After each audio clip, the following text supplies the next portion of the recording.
नमस्कार दोस्तों, आज आप सुनने वाले हैं एक ट्रक ड्राइवर और एक दयानी की कहानी। दोस्तों, इस कहानी को समझने के लिए आप वीडियो को जरूर अंत तक देखिएगा, तभी आप इसे समझ पाएंगे। दोस्तों, मैं हूं आपके साथ शुभेंदु सिंह और आप देख रहे हैं हंटेड स्टोरी इन हिंदी। चलिए दोस्तों, आज की कहानी शुरू करते हैं। कहानी शुरू करने से पहले आप हेडफोन लगा लीजिए, इससे आपको बहुत अच्छा एक्सपीरियंस मिलेगा। और अगर आप नए हैं तो चैनल को प्लीज़ सब्सक्राइब कर लीजिए, ऐसे ही और अच्छे भूतिया कहानी सुनने के लिए। तो चलिए दोस्तों, बिना देर किए कहानी को शुरू करते हैं। विशाल ट्रक रात के जंगल में खट्टर पट्टर की आवाज़ के साथ आगे बढ़ रहा था। हैंडल घुमाया, शुभेंदु की आंखों में नींद आ गई। लंबी सड़क, ऊब और रात की खामोशी ने मिलकर उसे नींद के जाल में फंसा लिया। शुभेंदु ने रेडियो पर तेज संगीत बजाने की कोशिश की, लेकिन कोई फायदा नहीं हुआ। तभी सड़क के किनारे खड़ी एक वृद्ध महिला की नजर हेडलाइट की रोशनी पर पड़ी। श्याम साड़ी, तन पर टंगा थैला। बुढ़िया बहुत थकी हुई लग रही थी। शुभेंदु ने ट्रक रोका। बुढ़िया आगे आई और बोली, हमें बेटे के घर के रास्ते थोड़ा आगे जाना है। उस रात जीने का कोई उपाय नहीं, कोई रास्ता नहीं। शुभेंदु आमतौर पर यात्रियों को नहीं उठाते, लेकिन बुढ़िया का असहाय चेहरा देखकर माया जाग गई। ठीक है, उठो, थोड़ा और नीचे चलते हैं। वृद्धा ट्रक के केबिन में चढ़ गई, चुपचाप बैठ गया। लेकिन थोड़ी देर बाद शुभेंदु को एक अजीब सी गंध महसूस हुई। ऐसा लगता है सड़े हुए मांस की गंध आ रही है। शुभेंदु को कार चलाना बर्दाश्त नहीं हुआ। बुढ़िया से पूछा, तुम्हारा थैला खुला है, उसमें से इतनी दुर्गंध क्यों आ रही है?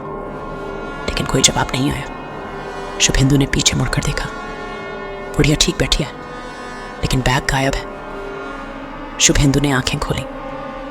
आप गलत देख रहे होंगे। फिर से देखा, बुढ़िया की गोद में थैला नहीं, कटा हुआ सिर है। आंखें खुली, सीधा शुभेंदु की ओर देख रहा हूं। शुभेंदु चिल्लाया, हाथ पैर कांप रहे हैं। ट्रक से नियंत्रण खो गया।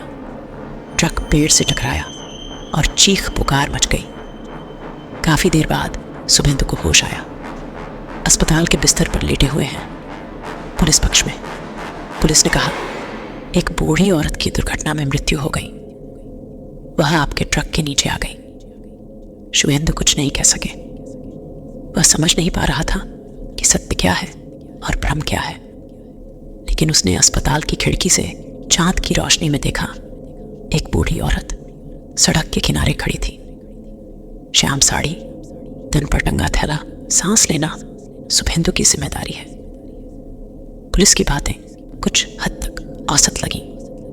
एक और सड़क पर वृद्धा, दूसरी ओर ट्रक के नीचे आकर गिरी मौत। लेकिन उनके पास अस्पताल के बिस्तर पर पड़े रहने के अलावा कोई विकल्प नहीं था। कुछ दिन बीत गए। शुभेंदु उस घटना के बारे में किसी को नहीं बता सके। लोग हंसेंगे, कहेंगे पागल। लेकिन रात दिन वह खिड़की से बुढ़िया को देख सकता था। एक दिन शुभेंदु ने डॉक्टर से कहा कि वह इसे बर्दाश्त नहीं कर सकते। डॉक्टर ने ध्यान से सुना, फिर कहा, इस इलाके में एक कहानी है। एक चुड़ैल सड़क पर यात्रियों के लिए आश्रय की तलाश में खड़ी है। फिर वह कार में बैठते ही अपना भयानक रूप दिखाती है, दुर्घटनाओं का कारण बनती है। शुभेंदु का शरीर कांप उठा। तो क्या डायन ट्रक के नीचे आकर नहीं मर गई? लेकिन डॉक्टर, पुलिस ने कहा कि एक बूढ़ी औरत मर गई। डॉक्टर मुस्कुराया, उदास मुस्कान। इस क्षेत्र की पुलिस वास्तव में स्थानीय लोगों की बातों पर विश्वास नहीं करती है, विशेष रूप से भूत की कहानियों पर। शुभेंदु अब बोल नहीं पा रहे थे।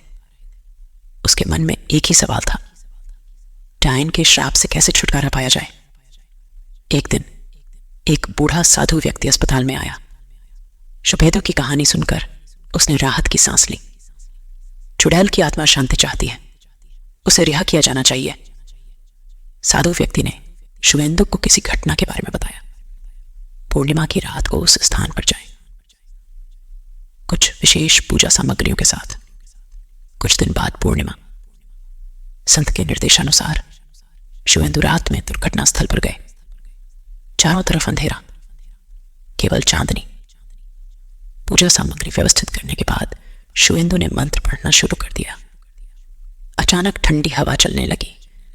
आकाश में बादल गिराए। दूर पर एक छाया दिखाई दी। श्याम ने साड़ी पहन रखी है, शरीर पर लटका रखा है। शुभेंदु ने शराब पीना जारी रखा। लेकिन संत की बात याद करके उसने मंत्र जाप बंद नहीं किया। छाया पास आती रही। इस बार साफ दिख रहा है। बुढ़िया का चेहरा भयानक आकार ले चुका है। उसकी आंखें लाल हैं। लेकिन शुभेंदु अब डरने वाले नहीं थे। डुबोसा अपने गले में मंत्र का जाप करता रहा। जैसे ही छाया आकृति उस पर झपटने ही वाली थी, प्रकाश की एक चमक दिखाई दी। रोशनी ने बुढ़िया के शरीर को घेर लिया। बुढ़िया चिल्लाई। छाया धीरे धीरे गायब हो गई। रोशनी कम होने पर एक धीमी आवाज सुनाई दी। धन्यवाद। शुभेंदु ने चारों ओर देखा। कोई छाया नहीं है, केवल चांदनी में सड़क खामोश है। उस रात के बाद डायन और शुभेंदु को कोई सपना नहीं आया। अस्पताल से छुट्टी मिलने के बाद उन्होंने फिर से ट्रक चलाना शुरू कर दिया। लेकिन इस बार उसने एक यात्री को लेने से पहले 10 बार सोचा। अब भी पूर्णिमा की रात को सड़क के दूर कोने पर गहरे रंग की साड़ी पहने एक छायादार आकृति देखी जा सकती है। लेकिन अब कोई उसके पास नहीं जाता। जैसा कि सभी जानते हैं, डायन मुक्त हो गई है, लेकिन उसका डर अभी भी इस क्षेत्र में रात के अंधेरे में रहेगा।